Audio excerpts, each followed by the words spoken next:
اعوذ باللہ من الشیطان الرجیم بسم اللہ الرحمن الرحیم۔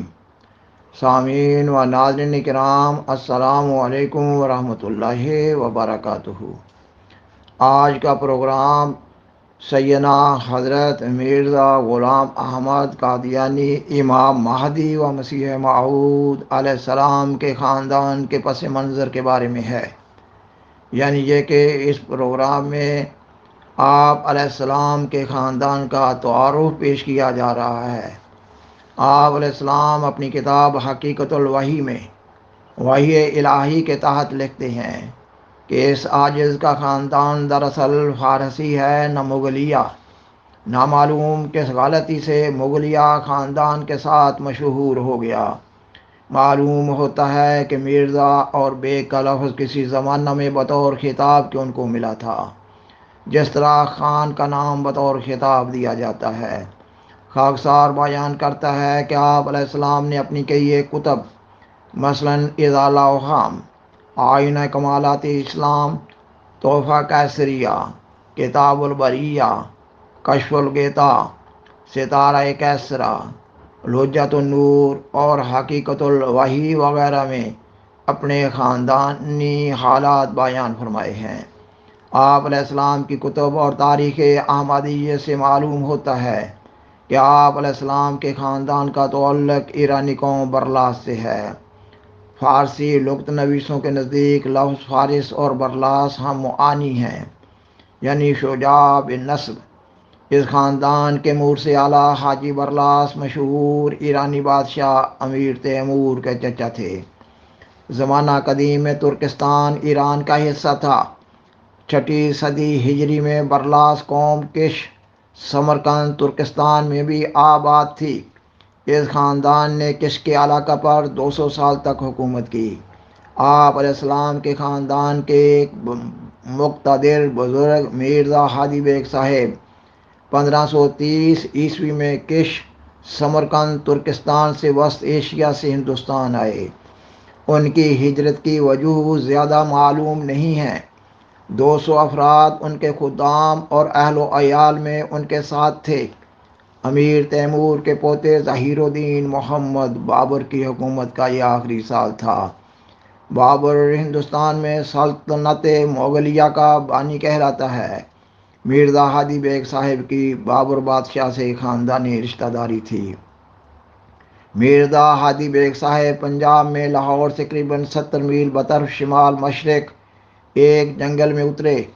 انہوں نے اس جنگل کو آباد کیا اور ایک ریاست کے قیام کے لیے ایک قصبہ کی بنیاد رکھی۔ یہ مقام دریائے بیاس سے شمال مشرقی طرف سے 9 میل کے فاصلے پر ہے۔ اس قصبہ کو اسلام پور کا نام دیا گیا، جو اسلام پور قاضی ماجی کے نام سے مشہور ہوا۔ بادشاہ وقت نے بھی اس خاندان کو ایک جاگیر عطا کی۔ اس طرح اس علاقہ میں اس خاندان کی ایک وسیع ریاست قائم ہو گئی، جو اسلامی ریاست کہلاتی تھی۔ یہ ریاست کئی 100 دیہات کی جاگیر پر مشتمل تھی۔ اسلام پور کے نام کے ساتھ قاضی ماجی کی بھی ایک وجہ تسمیہ ہے، اور وہ یہ ہے کہ اس خاندان کو اس علاقہ پر حکومت حاصل تھی۔ وہ رعایا کے تنازعات رفع کرتے تھے، اس لیے اس قصبہ کے نام اسلام پور کے ساتھ قاضی کا اضافہ ہوا۔ اور لفظ ماجی ماجہ سے ہے۔ ماجہ ہندی زبان میں بھینس کو کہتے ہیں۔ اس جگہ ماجہ سے مراد وہ علاقہ ہے جہاں بھینسیں بکثرت ہوں۔ بعد میں رفتہ رفتہ اسلام پور کا لفظ گر گیا اور قاضی ماجی کی جگہ صرف قاضی قائم رہا، اور پھر قاضی سے قادی اور قادی سے قادیان بن گیا۔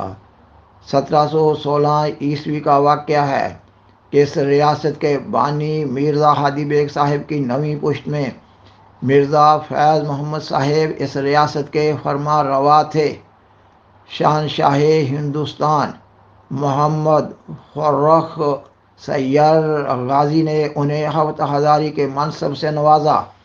اس عہدہ کا مطلب یہ تھا کہ وہ اپنی ریاست کے لیے 7000 فوجی رکھ سکتے تھے۔ سامعین و ناظرین کرام، مشہور مغل بادشاہ اورنگزیب کی وفات 1707 کے بعد سے سلطنت مغلیہ کمزور ہونا شروع ہو گئی تھی۔ مرزا فیض محمد صاحب کے بیٹے مرزا گل محمد صاحب کا زمانہ قادیان کی ریاست کے لیے بہت نازک تھا۔ یہ وہ زمانہ تھا جب مغلیہ سلطنت کا پایہ تخت دہلی کمزور ہو رہا تھا۔ ان حالات میں پنجاب میں سکھوں نے اپنا اثر و رسوخ قائم کرنا شروع کر دیا۔ طوائف الملوکی کا دورہ تھا۔ پنجاب کے سکھ سردار باہم دیگر جنگ و جدل میں مصروف تھے۔ طاقتور گروہ کمزور گروہ پر حاوی ہو رہا تھا۔ ان حالات میں قادیان کی یہ اسلامی ریاست سکھوں کے لیے ناقابل برداشت تھی۔ قادیان کی یہ اسلامی ریاست اپنے ارد گرد کے ماحول کے لیے اسلام کی نمائندہ ریاست تھی۔ سکھوں نے قادیان کی اس اسلامی ریاست پر پے در پے حملے کیے۔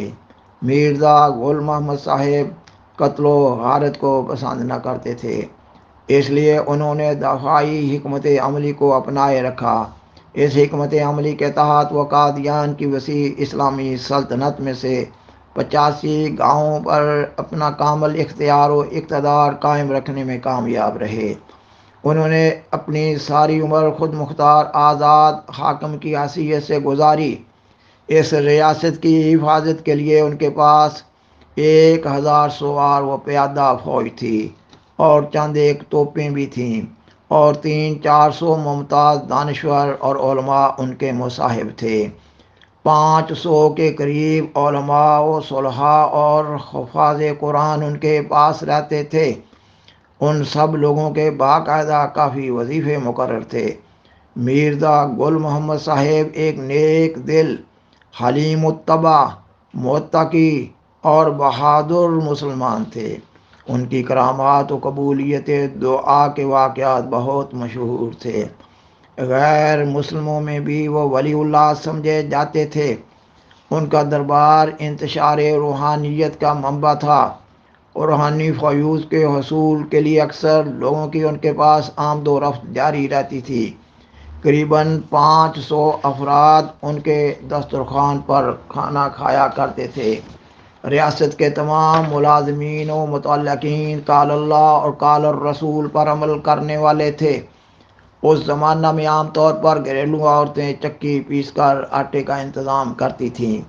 ایسی عورتیں بھی 5 وقتہ نماز کی پابند تھیں۔ اس ریاست کے انتظام کے تحت کثیر تعداد میں مخلوق الحال لوگوں کی مدد ہوتی تھی۔ غربا، مساکین، یتامیٰ اور بیوگان کی خاص خبرگیری اور پرورش کی جاتی تھی۔ ذکر کیا جا چکا ہے کہ ریاست کے بہت سارے گاؤں پر سکھوں نے قبضہ کر لیا تھا۔ پھر بھی مرزا گل محمد صاحب نے اپنے کچھ گاؤں از خود متاثرہ مسلمان رئیسوں کے سپرد کر دیے تھے۔ الغرض یہ ریاست مصیبت زدوں کے لیے ایک مضبوط قلعہ اور پناہ گاہ تھی، اور دیندار لوگوں کے لیے یہ ریاست ایک روحانی باغ کی طرح تھی۔ گرد و نواح کے مسلمان قادیان کو جو اس وقت اسلام پور کہلاتا تھا مکہ کہتے تھے۔ مرزا گل محمد صاحب کی شجاعت ضرب المثل تھی۔ مشہور تھا کہ ہندوستان میں ان جیسا کوئی اور بہادر نہیں۔ وہ ایک اولو العزم، بیدار مغز اور اعلیٰ درجہ کے منتظم تھے۔ سامعین و ناظرین کرام، یہ مضمون ابھی جاری ہے، اگلی قسط میں مکمل کیا جا رہا ہوگا انشاءاللہ تعالی۔ بالآخر درخواست ہے کہ برائے مہربانی اس پروگرام کو دوسروں سے شیئر کریں اور از راہ کرم اس چینل کو سبسکرائب کریں۔ جزاکم اللہ تعالی احسن الجزاء، وآخر دعوانا ان الحمد للہ رب العالمین، والسلام علیکم ورحمۃ اللہ وبرکاتہ۔ شکریہ۔